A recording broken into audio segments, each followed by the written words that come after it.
Άλλο και καλησπέρα, καλώς ήρθατε σε ένα νέο βίντεο σε αυτό το κανάλι. Το 2026 μπήκε πάρα πολύ αισιόδοξα στη χώρα μας με τη δολοφονία ενός 17χρονου από έναν 16χρονο. Ο 16χρονος που συνελήφθη για τον φωνικό ξυλοδαρμό του 17χρονου στις Σέρρες ομολόγησε ενώπιον των αστυνομικών την πράξη του, λέγοντας χαρακτηριστικά πως νευρίασε επειδή έστειλε μήνυμα στο κορίτσι του. Το ξυλοδαρμό μιας 15χρονης κοπέλας στον Άγιο Παντελεήμονα. 4 ανήλικα κορίτσια ηλικίας 13 και 14 ετών συνελήφθησαν στον Άγιο Παντελεήμονα μετά από καταγγελία 15χρονης πως έπεσε θύμα άγριου ξυλοδαρμού. Οπότε, όπως καταλαβαίνετε, το σημερινό θέμα είναι η βία ανηλίκων και η έξαρση αυτού του κοινωνικού φαινομένου που διαρκώς αυξάνεται και αυξάνεται και αυξάνεται. Στο πρώτο περιστατικό, ένας 16χρονος γροθοκόπησε μέχρι θανάτου έναν 17χρονο γιατί ο 17χρονος με την κοπέλα του 16χρονου αντάλλαξαν μηνύματα. Αυτό οδήγησε ένα παιδί, ουσιαστικά έναν έφηβο, να σκοτώσει έναν άλλον. Με αποτέλεσμα ο ένας να καταλήξει στο χώμα και ο άλλος να είναι στη φυλακή. Στο δεύτερο περιστατικό, μια 15χρονη κοπέλα ξυλοκοπήθηκε από άλλους συνομήλικούς της. Δυστυχώς αυτά δεν είναι δύο μεμονωμένα περιστατικά. Απλά είναι δύο γεγονότα τα οποία συνέβησαν το 2026. Λίγες μέρες δηλαδή εφόσον μπήκε το νέο έτος. Το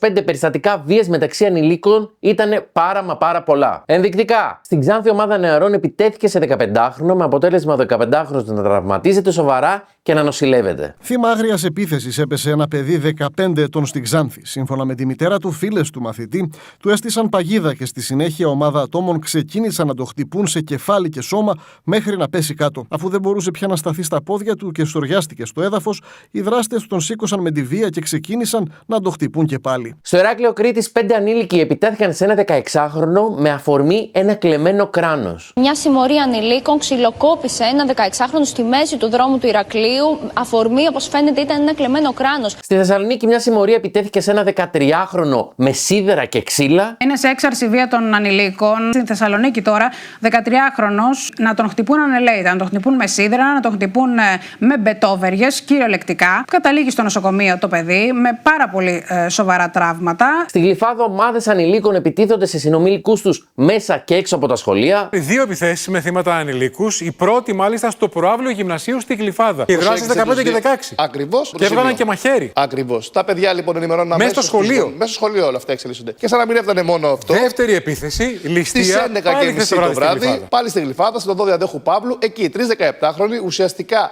την πέφτουν σε 2 18χρονους άνδρες, τους ακινητοποιούν, καταφέρνουν να τους χτυπήσουν και στις αρπάζουν, Νίκο, ούτε λίγο ούτε πολύ, από αθλητικά παπούτσια μέχρι 15 ευρώ που είχε ένας στην κατοχή του και 40 ευρώ που είχε ο δεύτερος στην κατοχή του. Στο Νέο Ηράκλειο Αττικής το ίδιο, ανήλικοι επιτίθονται σε άλλους ανηλίκους. Άλλο ένα περιστατικό που καταγράφεται με βία ανηλίκων. Έξω από το σχολείο υπήρξε μια συμπλοκή, 3 μαθητές. Στα τσάντα του ενός διαπιστώθηκε ότι είχε ένα μαχαίρι με λάμα 14 εκατοστό. Στην Πάτρα ξυλοκοπήθηκε άγρια ένας ανήλικος από έναν άλλο συνομήλικό του στη διάρκεια μιας επίθεσης που είχαν.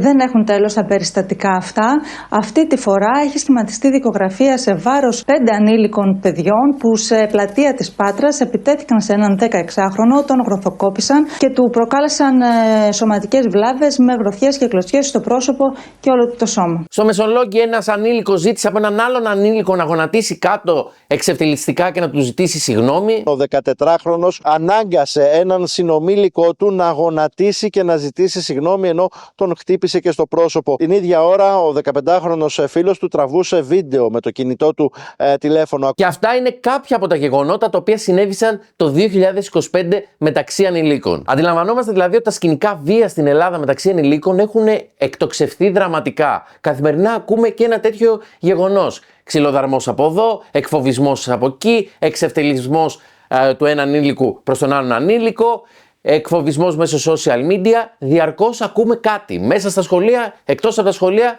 αλλά συνεχώς αυξάνεται αυτό το φαινόμενο. Παιδιά που σε αυτή την ηλικία θα έπρεπε να μην έχουν καν ποτιστεί με αυτό το μικρόβιο βίας, βλέπουμε διαρκώς να τραυματίζονται είτε ως θύτες, γιατί και οι θύτες ουσιαστικά υπάρχει ένα πρόβλημα εκεί πέρα, είτε ως θύματα. Αλλά τα παιδιά αυτά δεν γεννήθηκαν βία. Δεν βγήκαν από το μεευτήριο και τους εμβολίασαν με ένα μικρόβιο βίας και βγαίνει αυτή η έξαρση. Αυτά τα παιδιά μεγαλώνουν σε ένα περιβάλλον, σε μια οικογένεια, σε ένα σχολείο, σε μια κοινωνία. Οπότε κάτι πηγαίνει λάθος σε όλα αυτά τα στοιχεία. Αλλά όταν βλέπουμε οικογένειες τα οποία έχουν βάλει τα παιδιά στον αυτόματο πιλότο και υπάρχει παραμέληση, αδιαφορία, δεν υπάρχει ουσιαστική επικοινωνία και δεν τους έχουν μιλήσει καν και τους αφήνουν έτσι στον αυτόματο. πηγαίνουν, έρχονται από το σχολείο και δεν ξέρουν καν τι συμβαίνει εκεί πέρα, τότε τι περιμένουμε? Ένα απλό παράδειγμα θα σας πω. Όταν βγαίνουμε σε καφετέριες και ταβέρνες και βλέπουμε πιτσιρίκια, ακόμα και μικρής ηλικίας, να είναι παρκαρισμένα σε οθόνες, σε κινητά, σε τάμπλετ, έτσι και να παρακολουθούν. Χαρακτηριστική εικόνα είναι με το σβέρκο κάτω και να παρακολουθούν έτσι.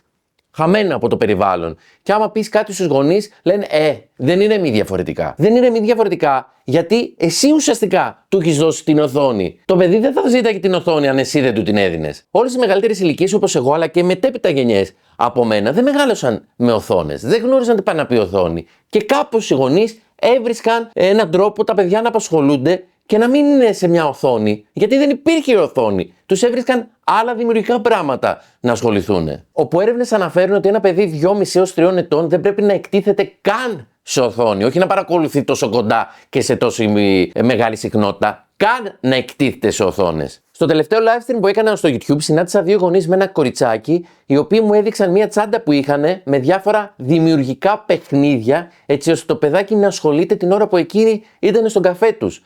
Έτσι ώστε να μην το βάλουν σε οθόνες μπροστά και το παιδί να αρχίσει να έχει και μια κριτική σκέψη, να έχει και μια δημιουργικότητα και να το αναπτύσσονται διάφορα ερεθίσματα τα οποία μπαίνουν σε αδράνεια όταν το παιδί είναι σε οθόνες. Και τώρα θα μου πει ο άλλος ότι η έξαρση βίας των ανηλίκων οφείλεται στο ότι τα πιτσιρίκια βλέπουν βίντεο σε μια οθόνη. Όχι, αλλά και ναι. Διότι ο γονέας ο οποίος θα παρκάρει με μια ευκολία τα παιδιά του μπροστά σε μια οθόνη, τα παιδιά αυτά θα συνεχίζουν να ζητάνε την οθόνη.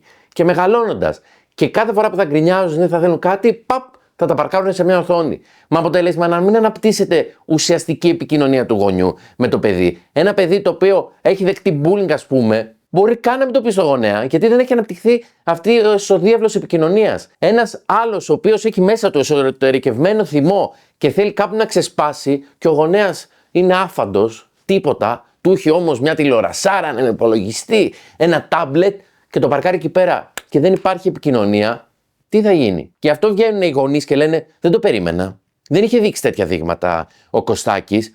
Δεν είχε τίποτα. Το καλύτερο παιδί ήταν μέσα στο σπίτι. Προφανώς ήταν το καλύτερο παιδί. Αφού ο ένας ήταν στη μια οθόνη, ο άλλος ήταν στην άλλη οθόνη. Το πρόβλημα είναι η αδιαφορία και η παραμέληση. Και το σχολείο ευθύνεται επίσης γι' αυτό. Γιατί οι καθηγητές, δεν ξέρω γιατί, από τα παλιά χρόνια υπήρχε, που ήμουν και εγώ στο σχολείο. Υπάρχει μια διαφορία, όχι από όλους, προφανώς όχι από όλους. Υπάρχουν και καθηγητές διαμάντια που νοιάζονται και σε προσωπικό επίπεδο για το μαθητή. Αλλά υπάρχουν και πάρα πολλοί που λένε: έλα τώρα θα ασχοληθώ εγώ τώρα με αυτό και τι είπε ο ένας και τι είπε ο άλλος, να βγει το μάθημα, να τελειώσει η ύλη και ως εκεί. Οπότε το πρόβλημα δεν είναι των παιδιών, το πρόβλημα είναι της οικογένειας, του σχολείου, της κοινωνίας ολόκληρη και του κρατικού μηχανισμού που θα έπρεπε να έχει μεριμνήσει. Γιατί όταν φαινόμενο το οποίο καλπάζει με τέτοιους ρυθμούς, έχει υπάρξει ανεξέλεγκτα παιδεία τώρα. Κάτι πρέπει να γίνει. Δεν γίνεται. Όλοι ευθυνόμαστε. Και το πρόβλημα είναι ότι πάει να γίνει μια κανονικότητα. Ακούμε ένα συμβάν και λέμε: άλλο ένα συμβάν με ανήλικη. Πού πάει αυτή η νέα γενιά? Τη νέα γενιά την οποία εμείς την τροφοδοτούμε με τον έναν ή με τον άλλον τρόπο. Άλλοι λένε: έλα μωρέ, και παλιά δεν υπήρχε βία. Γιατί το κάνουμε τώρα τόσο θέμα, τόσο φλωράκια έχουν γίνει τα νέα παιδιά? Προφανώς υπήρχε και βία στα παλιά χρόνια. Και στα 90's που μεγάλωσα εγώ και παλιότερα υπήρχαν και μεταξύ γειτονιών και μεταξύ περιοχών. Πάντα υπήρχε τόση βία. Αλλά όχι σε τόσο μεγάλο βαθμό και όχι σε τόση συχνότητα. Και όχι σε τόσο μικρές ηλικίες. 13χρονα, 12χρονα να κουβαλάνε κατσαβίδια στα σχολεία, να στείλουν συγκρούσεις, διαδικτυακό bullying ο ένας τον άλλον. Επίσης το άλλο το οποίο έχει αυξήσει όλο αυτό το φαινόμενο της βίας μεταξύ ανηλίκων είναι και το διαδίκτυο. Πώς να το κάνουμε? Δεν είναι το διαδίκτυο διαβολικό, του σατανά κτλ. Αλλά πλέον γίνεται ένας κυλοδαρμός και βλέπουμε ότι τραβάνε βίντεο. Όλοι τραβάνε βίντεο, γίνεται και τραβάνε βίντεο. Και αυτό το ανεβάζουν. Με αποτέλεσμα όλο αυτό να έχει και μετέπειτα αντίκτυπο. Αλλά το πρόβλημα για μένα είναι πιο πριν. Ο άλλος που αντί να δει τη σύγκρουση, την επίθεση μεταξύ κάποιων ανθρώπων και να πάει να τη λύσει ή να τους χωρίσει, το πρώτο σκηνικό είναι να τραβήξει βίντεο, να σηκώσει το κινητό και να τραβήξει βίντεο. Γι' αυτό λέω ότι έχουμε κανονικοποιήσει τη βία και μεταξύ των ανηλίκων και μεταξύ όλων των ανθρώπων. Αυτό έχει γίνει ένα φαινόμενο. Όπως βγάζεις το κινητό για να βγάλεις μια selfie το ηλιοβασίλεμα, με την ίδια ευκολία θα βγάλεις το κινητό από την τσέπη για να τραβήξεις 2, 3, 5 ανθρώπους που μπλακώνονται. Οπότε προφανώς υπήρχε βία και παλιά, αλλά σήμερα είναι πιο σκληρή, πιο επικίνδυνη, διαδίδεται πιο εύκολα μεταξύ του διαδικτύου και δεν σταματά ποτέ. Να σας διαβάσω και 2 στατιστικά δεδομένα για το 2025 σχετικά με όλο αυτό το φαινόμενο. Η υψηλή συχνότητα επιθέσεων ανηλίκων. Έρευνες, λέει, αναφέρουν ότι κατά το πρώτο τετράμινο του 2025 πάνω από 3.000 ανήλικοι συνελήφθησαν για παραβατικές συμπεριφορές, με δεκάδες περιπτώσεις επιθέσεων σε σχολεία και γειτονιές. Και συνολικά στη χώρα μας κάθε χρόνο περίπου 2.000 παιδιά τραυματίζονται και καταλήγουν στα νοσοκομεία λόγω βίας μεταξύ ανηλίκων. Στατιστικά τα οποία είναι τρομακτικά. Το αντιλαμβανόμαστε αυτό? 2.000 παιδιά τραυματίζονται, το αντιλαμβανόμαστε αυτό το νούμερο?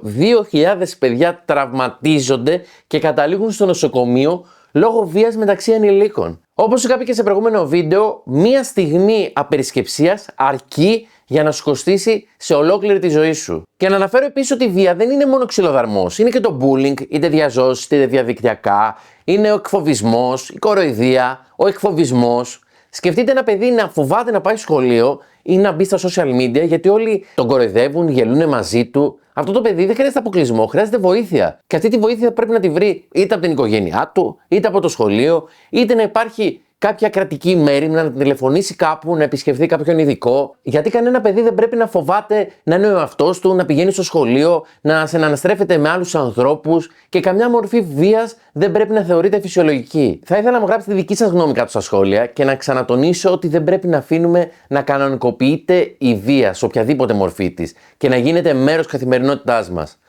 Τα λέμε σύντομα σε ένα άλλο βίντεο.